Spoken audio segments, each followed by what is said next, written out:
ফের মৌলিক অধিকার লঙ্ঘন, বাংলাদেশের জেলেই বন্দি সন্ন্যাসী। পরপর আইনজীবীদের ওপরে হামলার ঘটনা ঘটছে, এমনকি আদালতেও রেহাই নেই। মৌলবাদীদের হুমকির মুখেও সন্ন্যাসীর হয়ে সওয়াল করেছেন আইনজীবী রবীন্দ্র ঘোষ, কিন্তু আদালতের মধ্যেই সন্ন্যাসীর আইনজীবীর ওপরে ফের হামলা হয়েছে বলে অভিযোগ। আইনজীবীর ওপরে হামলা হয়েছে শুধু নয়, বিচারককে পর্যন্ত হুমকি দেওয়া হয়েছে বলে অভিযোগ।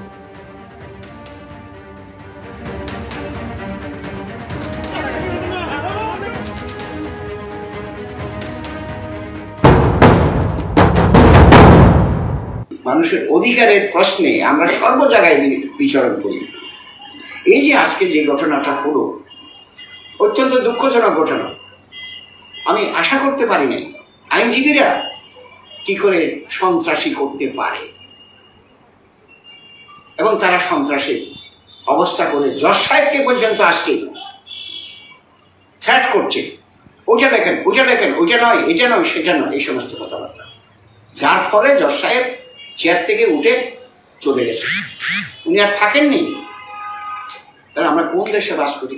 পুলিশ প্রোটেকশনে আমি বেরিয়ে আসতে পেরেছি, আজকে আমার উপরে হামলা হয়েছে। এবং কোর্টের মধ্যে ছিল পুলিশ প্রশাসন, আমাকে প্রোটেকশন দিচ্ছিল। যদি আজকে পুলিশ প্রশাসন না থাকতো, তাহলে তো আজকে আমি মনে হচ্ছে আমার জীবন এখানেই শেষ ফুরিয়ে যেত। আপনি কি কোনো আক্রমণের শিকার হয়েছেন? আমি আক্রমণের শিকার হয়েছি ভিতরে। যখন আমি ছিলেন আমাকে একটা ঘুষি মেরেছে, এটা তো আক্রমণ।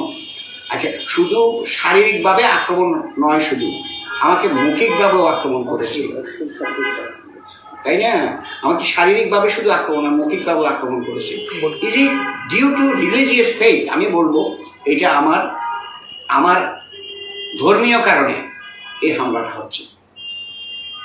That should be a stop in our country. আমি মনে করি আমরা দেশটা স্বাধীন করেছিলাম একাত্তরে, মূল্যবোধটা রাখতে হবে। আমরা দেশের ক্ষতি হোক আমরা কোনো কালে চাইব না। For the protection of the rights of the people of the country, we want solidarity among the people of the country as a whole. এটা আমাদের মূল কথা। বাংলাদেশে শুধুই ভয়ের পরিবেশ, হুমকি হুঁশিয়ারির মুখে পড়ে প্রতিবাদ জানাতে পারছেন না কোনো হিন্দুই।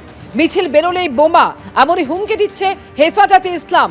সন্ন্যাসী চিন্ময় কৃষ্ণ দাসের গ্রেফতারির প্রতিবাদে মিছিলে হুমকি দেওয়া হচ্ছে। খুলনায় হিন্দুদের মিছিলে বিস্ফোরণের হুমকি কট্টরপন্থী সংগঠনের। ভয়ে কোনো হিন্দুই সন্ন্যাসীর গ্রেফতারির প্রতিবাদ করতে পারছে না। মৌলবাদীদের রক্তচক্ষুর মুখে এমনই অভিজ্ঞতা বাংলাদেশের হিন্দুদের।